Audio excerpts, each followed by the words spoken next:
আমার আজকের বক্তব্য সার্বভৌমিকতার ধারণার বিবর্তন।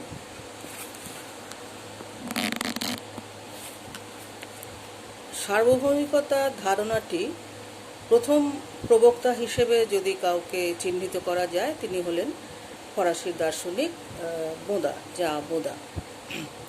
তো বোঁদাকে সার্বভৌমিকতা তত্ত্বের জনকও বলা হয়। এখন তাহলে প্রশ্ন ওঠে, তাহলে সার্বভৌমিকতার ধারণা কি ছিল না? তিনি কি প্রথম যিনি সার্বভৌমিকতার? হ্যাঁ, সেলফ সার্বভৌমিকতা বলতে যা বোঝায় যে রাষ্ট্রের চূড়ান্ত, চরম, অবাধ, অনিয়ন্ত্রিত ক্ষমতা, এই রাষ্ট্রের ক্ষমতা, এই ধারণাটা আগে এসেছে। ম্যাকিয়াভেলি তো বলেছেন, ম্যাকিয়াভেলি রাষ্ট্রের ধারণা দিতে গিয়ে, জাতীয় রাষ্ট্রের যে ধারণা দিতে গেছেন, তাকে রাষ্ট্রকে ক্ষমতাশালী করতে চেয়েছেন, রাজাকে ক্ষমতাশালী করতে চেয়েছেন, সেখানে রাষ্ট্রের ক্ষমতা চরম হবে, এটা তিনি তো আগেই বলেছেন, রাষ্ট্রের চরম ক্ষমতার কথা। কিন্তু রাষ্ট্রের চরম ক্ষমতাটাকে যে সার্বভৌমিকতা বলে, সার্বভৌমত্ব বলে, এইটা কিন্তু বোঁদার আগে আর কেউ বলেননি। তাহলে রাষ্ট্রের ক্ষমতার ধারণাটা ছিল, কিন্তু রাষ্ট্রের চরম ক্ষমতাটা যে সার্বভৌমিকতা, এই ধারণাটা ছিল না। এই ধারণাটা নিয়ে এসেছেন বোঁদা। তো সুতরাং সার্বভৌমিকতার ধারণার বিবর্তন যদি আমরা বলতে চাই, তাহলে কিন্তু আমাদের বোঁদা থেকেই শুরু করতে হবে। অবশ্যই তার আগে ম্যাকিয়াভেলির উল্লেখ তো থাকবেই। আমি এর আগে জাতিরাষ্ট্রের ধারণার বিবর্তন বলতে গিয়ে বলেছি যে জাতিরাষ্ট্রের ধারণাটা নবজাগরণের পর্যায় থেকে আধুনিক ধারণা, জাতিরাষ্ট্রের ধারণা এসেছে, সেই বিবর্তনের কাহিনী আমরা বলেছি। এবং ম্যাকিয়াভেলি যে একটা শক্তিশালী রাষ্ট্র, জাতিরাষ্ট্র, ঐক্যবদ্ধ জাতিরাষ্ট্রের কথা বলেছেন, সেটাও আমরা সেখানে আলোচনা করেছি। তো জাতিরাষ্ট্র হতে গেলে প্রথম সবচেয়ে গুরুত্বপূর্ণ যে উপাদান, সেটা হচ্ছে সার্বভৌমিকতা। এটা কিন্তু বোঁদা বললেন। সার্বভৌমিকতা হলো রাষ্ট্রের চরম, চূড়ান্ত, অনিয়ন্ত্রিত ক্ষমতা। যদি রাষ্ট্রের যে উপাদানগুলো আছে, আমরা বলেছি যে একটা নির্দিষ্ট ভৌগোলিক এলাকা, তাদের ধর্মগত, জাতিগত, অর্থনীতিগত, সংস্কৃতিগত, একই ধরনের মনোভাব, একই ধরনের পেশা, এগুলো যেখানে আছে সেখানে জাতি গড়ে ওঠে, এটা আমরা বলেছি। কিন্তু সবচেয়ে বড়, জাতি যখন রাষ্ট্র হয়ে দেখা দেয়, জাতি রাষ্ট্র যখন দেখা দেয়, তখন কিন্তু তার অন্যতম গুরুত্বপূর্ণ উপাদান হচ্ছে সার্বভৌমিকতা বা সভারেন্টি। মানে এটা হচ্ছে সবচেয়ে গুরুত্বপূর্ণ বৈশিষ্ট্য রাষ্ট্রের। যতক্ষণ না একটা রাষ্ট্র সার্বভৌম বা স্বাধীন হচ্ছে সমস্ত দিক থেকে, তার সার্বভৌমিকতা হচ্ছে একদম তার দেশের অভ্যন্তরে, একটা রাষ্ট্রের অভ্যন্তরে তার চরম ক্ষমতা, এবং বহির দেশের ক্ষমতা থেকে অনিয়ন্ত্রিত, মানে বাইরের কোনো দেশও তার সার্বভৌমিক ক্ষমতাকে নিয়ন্ত্রণ করতে পারবে না। এরকম হচ্ছে সার্বভৌমিকতার কনসেপ্ট বা ধারণা। সে বাইরে থেকে এবং ভেতর থেকে অনিয়ন্ত্রিত। তো বোঁদা এই ধারণাটাকে প্রথম ব্যাখ্যা করলেন যে আমরা সার্বভৌমিকতা বললে কি বুঝবো। বোঁদা কিন্তু সার্বভৌমিকতার ধারণার জন্যেই ইতিহাসে বোধহয় বেশি বিখ্যাত হয়ে আছেন। রাষ্ট্রের ধারণা অনেকেই দিয়েছেন, আমরা প্লেটো, অ্যারিস্টটল তো সব ক্ষেত্রেই দরকার। অ্যারিস্টটলও রাষ্ট্রের ক্ষমতা বলেছেন, কিন্তু তিনি, আমরা বলেছি যে তারা যে রাষ্ট্রের কথা বলেছেন সেটা ক্ষুদ্র নগর রাষ্ট্র। তারা প্রত্যক্ষ গণতন্ত্র কথা বলেছেন, জনগণের সহযোগিতার কথা বলেছেন, নাগরিকদের অংশগ্রহণের কথা বলেছেন, কিন্তু জনগণের কাছেই যে সার্বভৌমিকতা থাকে এবং সেটা রাষ্ট্রের হাতে তুলে দেয়, এটা আরও পরে এসেছে। এটা জনগণের সার্বভৌমিকতা, এটা আরও পরে। বোঁদা যখন বলছেন তখনও কিন্তু জনগণের সার্বভৌমিকতার কথাটা তিনি বলছেন না, তিনি রাষ্ট্রের চরম ক্ষমতা হিসেবে সার্বভৌমিকতাটাকে ব্যাখ্যা করেছেন। আচ্ছা, এবার বোঁদা সার্বভৌমিকতার কি সংজ্ঞা দিয়েছেন আমরা দেখে নিই। বোঁদা সার্বভৌমিকতার সংজ্ঞা নির্দেশ করতে গিয়ে বলেছেন যে সার্বভৌমিকতা হলো রাষ্ট্রের আদেশ জারির চরম ও চিরস্থায়ী ক্ষমতা। এটি হলো নাগরিক ও প্রজাদের ওপর রাষ্ট্রের এমন ক্ষমতা যা আইনের দ্বারা নিয়ন্ত্রিত নয়। সার্বভৌমিকতার এই সংজ্ঞা যদি আমরা বিশ্লেষণ করি, তাহলে দেখতে পাবো রাষ্ট্রের এরূপ সর্বোচ্চ ক্ষমতা তাকে মানুষের অন্যান্য সংগঠন থেকে পৃথক হিসেবে চিহ্নিত করে। এটা অবশ্যই চরম, শাশ্বত এবং আইনের দ্বারা অনিয়ন্ত্রিত হবে। এই সংজ্ঞা বিশ্লেষণ করলে সার্বভৌমিকতার কতগুলি বৈশিষ্ট্য পাওয়া যায়। আচ্ছা, যে বৈশিষ্ট্যগুলো সংজ্ঞাটা বিশ্লেষণ করলে যে বৈশিষ্ট্যগুলো পাওয়া যায় সেগুলো আমি একটা একটা করে বলছি। প্রথম হলো সার্বভৌমিকতা, প্রমাণিত হলো চরম ক্ষমতা, অর্থাৎ সার্বভৌমিকতার ওপরে কোনো আর আইনসঙ্গত বৈধ প্রতিদ্বন্দ্বী নেই। একক একক ক্ষমতা, কোনো প্রতিদ্বন্দ্বী নেই, একে কেউ চ্যালেঞ্জ করতে পারবে না সার্বভৌমিকতাকে। আর রাষ্ট্রের অভ্যন্তরে ভূখণ্ডের অন্তর্গত সমস্ত নাগরিক আর প্রজা, নাগরিক এবং প্রজা প্রত্যেকেই, নাগরিক আর প্রজা একই অর্থে নয়, কারণ হচ্ছে নাগরিক হচ্ছে এখন আমরা নাগরিক বলতে বুঝি যারা রাষ্ট্রের কার্যাবলীতে অংশগ্রহণ করে এবং রাজনৈতিক কার্যকলাপে অংশগ্রহণ করে, যেমন ভোটাধিকার প্রয়োগ করে, এরা হচ্ছে নাগরিক। আর প্রজা বলতে আপামর জনসাধারণকে বোঝায়, যারা রাষ্ট্রের মধ্যে বাস করে তারা হচ্ছে প্রজা। তাই নাগরিক ও প্রজা আর সমস্ত সংগঠন, রাষ্ট্রের অভ্যন্তরে যেসব সংগঠন আছে সমস্ত সংগঠনের ওপর রাষ্ট্রের চরম ও চূড়ান্ত ক্ষমতা আছে। আর দ্বিতীয়ত, বোদার মতে সার্বভৌম ক্ষমতা শাশ্বত। এর অর্থ হলো কোনো সময়সীমা দ্বারা এই ক্ষমতা নির্দিষ্ট নয়, এটা চিরন্তন। রাষ্ট্র যতদিন থাকবে সার্বভৌমতা ততদিন থাকবে, এটা চিরন্তন শাশ্বত ক্ষমতা। সরকারের পরিবর্তন হতে পারে, এক সরকার যাবে আরেক সরকার আসবে, কিন্তু সার্বভৌমিকতা থেকে যাবে। যে সরকার আসবে সে সার্বভৌমতার অধিকারী হবে, কিন্তু সার্বভৌমিকতা থেকে যাবে। আর বোদা বলেন এই ক্ষমতা সমস্ত মানবিক নিয়ন্ত্রণ, মানে কোনো মানুষের নিয়ন্ত্রণ এতে কাজ করবে না, সমস্ত মানবিক নিয়ন্ত্রণ থেকে এটি মুক্ত। আর সার্বভৌমর ইচ্ছা যেটা সেটাই আইন। এবার এটা নিয়ে পরে বিতর্ক, সার্বভৌমের ইচ্ছাই আইন, মানে সার্বভৌম যা করবে সেটাই আইন হবে, এটা যদি মনে করে নেওয়া হয়, এটার সমালোচনা আছে, কিন্তু সেখানে কিন্তু জনগণের ইচ্ছারও মিশেল থাকে, সেটা পরবর্তীকালে সার্বভৌমিকতার ধারণার মধ্যে এসছে। তবে সার্বভৌমিকতাকে যদি জনগণ মেনে নেয়, সার্বভৌম ক্ষমতাকে যদি জনগণ মেনে নেয়, তবে অবশ্যই সেই সার্বভৌমের ইচ্ছার মধ্যে জনগণের ইচ্ছাও মিশে থাকে, এটাই ধরে নেওয়া হয়। তো ন্যাচারালি সার্বভৌমের ইচ্ছাই হচ্ছে আইন। আর কিছু বৈশিষ্ট্য তিনি বলেছেন, যেমন সার্বভৌম হস্তান্তর করা যায় না, যে আমার ইচ্ছে হলেও আমি কাউকে, সরকার পরিবর্তনে সার্বভৌমিকতার হস্তান্তর ঘটে না, সার্বভৌমিকতা ইটসেলফ রাষ্ট্রের মধ্যে রয়েছে, যে সরকারে যাচ্ছে সে সেই সার্বভৌমিকতা ভোগ করবে, সার্বভৌমিকতা ভোগ করবে। এটা নয় যে হস্তান্তর আগের সরকারকে হ্যান্ড ওভার করে দিল, সার্বভৌমিকতা হস্তান্তর করা যায় না, অন্য কাউকে দিয়ে দেওয়া যায় না, অন্য কোনো রাষ্ট্রকে তুমি আমার সার্বভৌমিকতা নাও, এটা বলা যায় না। আর সার্বভৌমিকতা অপরিবর্তনীয়, এটা একই রকম থেকে যায়। তবে বোদা আবার এটাকে কিছুটা সীমাবদ্ধও করেছেন। তিনি মোট 3টে সীমাবদ্ধতা এর উপর আরোপ করেছেন, যে অনিয়ন্ত্রিত চরম ক্ষমতা বটে, কিন্তু কিছু সীমাবদ্ধতা আছে। যেমন 1 নম্বর, এই ক্ষমতা প্রাকৃতিক আইনের বন্ধনের দ্বারা সীমাবদ্ধ। প্রকৃতির কিছু নিয়মকানুন, আইন কানুন আছে, কারণ রাষ্ট্র তো প্রথম থেকে ছিল না, সমাজও ছিল না, মানুষ প্রকৃতি থেকেই তার সমস্ত কিছু রসদ সংগ্রহ করতো, জীবনযাপন করতো, সুতরাং প্রকৃতির কিছু নিয়ম কিন্তু ছিল, বরাবরই ছিল। তো এই আইনে এই প্রকৃতির নিয়মকে লঙ্ঘন করতে পারে না, সার্বভৌমিকতাকে মেনে চলতে হয়। 2 নম্বর, সার্বভৌমিকতা দেশের মৌলিক আইনের দ্বারা সীমাবদ্ধ। দেশের মৌলিক আইন বলতে সংবিধান বা যে সমস্ত নিয়ম কানুন তৈরি করা হয় রাষ্ট্রের জন্য, তো সেই নিয়ম কানুন সার্বভৌমিক ক্ষমতাকে নিয়ন্ত্রণ করতে পারে, মেনে চলতে হবে। আর 3 নম্বর হচ্ছে, এই ক্ষমতা সম্পত্তি ও পারিবারিক পবিত্রতা রক্ষার চেতনার দ্বারা সীমাবদ্ধ। সম্পত্তির অধিকারকে মেনে নিয়েছে, কারণ এগুলো তো সবই জাতিরাষ্ট্রের ধারণা বা বুর্জোয়া ধারণা আসার পরে এগুলো সমস্ত হয়েছে। সম্পত্তির অধিকার একটা অন্যতম পবিত্র অধিকার বলে মনে করা হয়, সম্পত্তি আর পরিবার টিকে থাকে এই সম্পত্তির অধিকারের ওপর। সুতরাং সম্পত্তির অধিকার একটা পবিত্র অধিকার, এটাকে মেনে চলা হয়, এবং এই পারিবারিক পবিত্রতা রক্ষা করার জন্য সম্পত্তির অধিকারকে রক্ষা করার জন্য সম্পত্তির অধিকারে হস্তক্ষেপ করতে পারে না সার্বভৌমিকতা, এর দ্বারাও সার্বভৌমিকতা সীমাবদ্ধ। এটা গেল বোদার ধারণা। তা আমরা বলছি বিবর্তন। তা বোদার পরে যেটা তিনি হলেন হবস। আচ্ছা, বোদা, হবস, তারপর লক, রুশো আছেন। বোদা, হবস, লক কিন্তু চরম ক্ষমতা সম্পন্ন রাষ্ট্র বা সরকারের কথা বলেননি, হবস কিন্তু বলেছেন। বোদার পরে যদি কেউ এই চরম ক্ষমতা সম্পন্ন রাষ্ট্রের ক্ষমতা বলে থাকেন, সেটা হচ্ছে হবস। হবস কিন্তু চরম রাষ্ট্র, একদম রাষ্ট্রকে তিনি প্রচুর ক্ষমতার অধিকারী করেছেন, যে তাকে বলেছেন লেভিয়াথান, যে লেভিয়াথান হচ্ছে এমন একটা বিশাল দৈত্যাকৃতি রাষ্ট্র যে সবাইকে নিয়ন্ত্রণ শৃঙ্খলাবদ্ধ করে রেখে দেয়, এই ধরনের লেভিয়াথানের কথা উনি বলেছেন। তো সেই কারণে হবসকেও বলা যেতে পারে যে হবস হচ্ছেন সার্বভৌমিকতার বোদা যে ধারণা বলে গেছেন, তারপরে হবসের ধারণাটাই আমরা সার্বভৌমতার চরম ক্ষমতা সম্পন্ন সার্বভৌমতার অন্যতম তত্ত্ব হিসাবে দেখতে পারি। তো বোদাও বলেছেন সার্বভৌমতা একক, এবং হবসও বলেছেন সার্বভৌমতা একক রাষ্ট্রের চরম ক্ষমতা।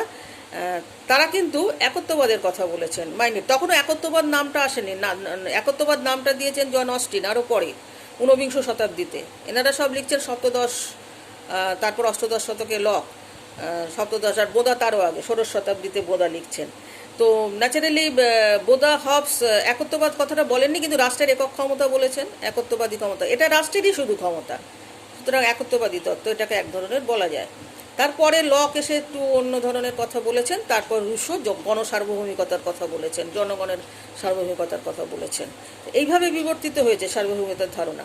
তো হবস কি বলেছেন আমরা একটু দেখে নিই। হবস যে রাষ্ট্রের কথা বলেছেন সেও সর্বশক্তিমান রাষ্ট্র।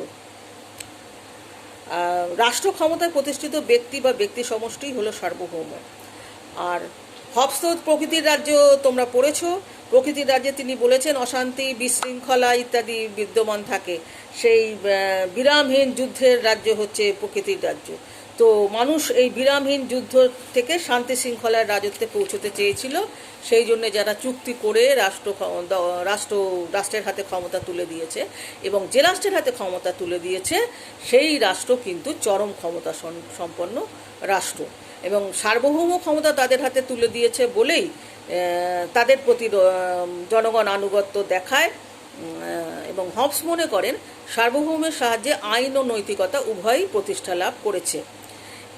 এদিক থেকে দেখতে গেলে হবসের রাষ্ট্রতত্ত্ব আইন ও নৈতিকতারই তত্ত্ব। তারপর হবস কতগুলি কথা বলেছেন সার্বভৌমিকতা সম্পর্কে, যেমন সার্বভৌমিকতা কি করবে, সার্বভৌমতা এক রাষ্ট্রের চরম ক্ষমতা, সে সর্বোচ্চ ক্ষমতা, সমস্ত কিছু বলার সঙ্গে সঙ্গে হবস যেগুলো বলেছেন যে সার্বভৌম ক্ষমতার কাজ আছে তো কিছু, কেন সে এত ক্ষমতাশালী হবে, তার কি কিছু কাজ করতে হবে। সে কাজগুলো কি? 1 নম্বর, মানুষের সুখ শান্তি ও নিরাপত্তার জন্যই সার্বভৌম কর্তৃপক্ষের প্রয়োজন, তিনি বললেন। 2 নম্বর, চুক্তির সাহায্যে সার্বভৌম ক্ষমতা সম্পন্ন রাষ্ট্রের সৃষ্টি হয়, চুক্তির মধ্য দিয়ে এসেছে। আর 3 নম্বর, দুভাবে সার্বভৌম শক্তি প্রতিষ্ঠিত, এক হচ্ছে শক্তি প্রয়োগের দ্বারা, আর ভয় দেখিয়ে উচ্চতর শক্তির বশীভূত করা এবং নিজ বিশ্বাসের বশবর্তী হয়ে স্বেচ্ছায় উচ্চতর শক্তির কাছে ক্ষমতা বা অধিকার অর্পণ করা। জনগণ তার সমস্ত ক্ষমতা, সে যে প্রকৃতির রাজ্যে যে স্বাধীনতা ভোগ করতো, সমস্ত ক্ষমতা সার্বভৌমিকতা তুলে দিয়েছে। হয় এটা পরবর্তীকালে টিকে থাকবে, হয় ভয় দেখিয়ে বল প্রয়োগ করে, অথবা মানুষ স্বেচ্ছায় সেই ক্ষমতাকে মেনে নেবে। তো সার্বভৌমিকতা টিকে থাকবে, প্রতিষ্ঠা হয়ে থাকবে। তো হবসের সময় থেকে হবস একত্ববাদের প্রতিষ্ঠা করলেন, একেবারে রাষ্ট্রের চরম ক্ষমতা প্রতিষ্ঠা করলেন, এটা কিন্তু বলা যায়। তিনিও কতগুলো বৈশিষ্ট্য বলেছেন সার্বভৌমতা, যেমন এই শক্তি সীমাহীন, অনিয়ন্ত্রিত, অবিভাজ্য, অপ্রদেয়, কাউকে দেওয়া যায় না। তো হবসের পরে এবার লক কিন্তু সার্বভৌমিকতা সম্পর্কে সেরকম কিছু বলেননি, মানে উনি কিন্তু সীমাবদ্ধ সরকারের কথা বলেছেন। তিনিও বলেছেন চুক্তির সাহায্যে রাষ্ট্র হয়, একটা চুক্তিতে সমাজ, তারপরে চুক্তিতে রাষ্ট্র, এবং একটা সরকার হয়, সেই সরকারকে জনগণ মেনে নেয় এবং জনগণ নিজেদের কিছু ক্ষমতা সেই রাষ্ট্রের হাতে দেয়, সেই হচ্ছে সার্বভৌম সরকার যে থাকে সে সার্বভৌমতা প্রয়োগ করে, এবং সেই সরকার কিন্তু সীমাবদ্ধ, সার্বভৌমিকতা সীমাবদ্ধ। তিনি সার্বভৌমিকতা সম্পর্কে বিশেষ কিছু বলেননি, কিন্তু বলেছেন সরকার সীমাবদ্ধ, জনগণের অধিকার দ্বারা জনগণের নিরাপত্তা বিধান করতে হবে, জনগণের সম্পত্তি রক্ষা করতে হবে। সুতরাং সার্বভৌমিকতা একক চরম সে শক্তি বল প্রয়োগ করে তিনি একথা বলেননি। তিনি বলেছেন সার্বভৌমিকতা সম্মতির উপর, জনগণের সম্মতির উপর প্রতিষ্ঠিত, সম্মতির উপরই এটা টিকে থাকে, এবং সার্বভৌম যদি কখনো জনগণের বিরোধিতা করে তাহলে তারা কিন্তু সেই সার্বভৌমকে অস্বীকার করতে পারে এবং তার বিরোধিতা বা প্রতিবাদও করতে পারে। লক কিন্তু এই কথা বলেছেন, তিনি হবসের মতো চরম ক্ষমতা সম্পন্ন রাষ্ট্র বা সার্বভৌমিকতা বলেননি। তারপর আসছেন রুশো। রুশো কিন্তু কখনোই এই চরম একত্ববাদীর কথা বলেনি, আবার এটাও বলেননি যে সার্বভৌমিকতা অনেক কেন্দ্রে বিভক্ত, অনেকগুলি সংঘের হাতে থেকে, যেটা পরবর্তীকালে বহুত্ববাদীরা বলে, যেটা রুশো বলেন। রুশো বলেছে সার্বভৌমিকতা জনগণের মধ্যে থাকে, জনগণের ওপর বর্তায় সার্বভৌম ক্ষমতা, জনগণ তাদের ক্ষমতা তুলে দেয় তাদের রাষ্ট্রের হাতে, সরকারের হাতে, রাষ্ট্র জনগণের হয়ে সেই ক্ষমতা প্রয়োগ করে। সুতরাং জনগণ যদি, তিনি রুশোকে গণতন্ত্রের অন্যতম উদ্যোক্তা মানে উদ্যোগী এটা বলা যেতে পারে, যে তিনি গণতন্ত্রের কথা বলে গেছেন এবং তিনি জনগণের সার্বভৌমিকতার কথা বলে গণতন্ত্রকে সুদৃঢ় ভিত্তির উপর প্রতিষ্ঠিত করেছেন। জনগণের সম্মতিতেই রাষ্ট্র, জনগণের সম্মতিতেই সার্বভৌম ক্ষমতা এসেছে, জনগণের ইচ্ছা বা সাধারণ ইচ্ছার দ্বারাই সার্বভৌমিকতার আইন সৃষ্টি হয়, আইন মানুষ মেনে চলে এই কারণেই তার মধ্যে সাধারণ ইচ্ছা মিলে রয়েছে। সাধারণ ইচ্ছার ধারণাটা তিনি বিস্তারিতভাবে আলোচনা করেছেন। সাধারণ ইচ্ছা, সকলের ইচ্ছার মধ্যে কি পার্থক্য, সকলের ইচ্ছা সাধারণ ইচ্ছা নয়, এগুলো তোমরা সব পড়ে এসছো আগেই। তো সেই সাধারণ ইচ্ছার প্রকাশ ঘটে সার্বভৌমিকতার মধ্যে। আর সার্বভৌমের আদেশই আইন, এটা উনি মনে করেছেন, কিন্তু সার্বভৌম আদেশ করতে পারে এই কারণেই যে সে স্বাধীন সে সাধারণ ইচ্ছার প্রতিফলন ঘটায়, আইনের মধ্যে সাধারণ ইচ্ছার প্রতিফলন ঘটায়, এইটা রুশো বললেন। সুতরাং রুশো যেটা বলেছেন সেটা হচ্ছে জনগণের সার্বভৌমিকতা বা গণতন্ত্রের সঙ্গে যেটা সামঞ্জস্যপূর্ণ সেই সার্বভৌমিকতার কথা তিনি বলেছেন। এরপরে সার্বভৌমিকতার ধারণাটা যেভাবে চলে এসেছে, ঊনবিংশ শতাব্দীতে এসে সার্বভৌমিকতা, রাষ্ট্রের চরম ক্ষমতা নিয়ে অনেক রকমের প্রশ্ন উঠতে থাকে। এর বৈধতা কী, আইনগত ভিত্তি কী ইত্যাদি অনেক রকম প্রশ্ন আসতে থাকে সার্বভৌমিকতা প্রসঙ্গে।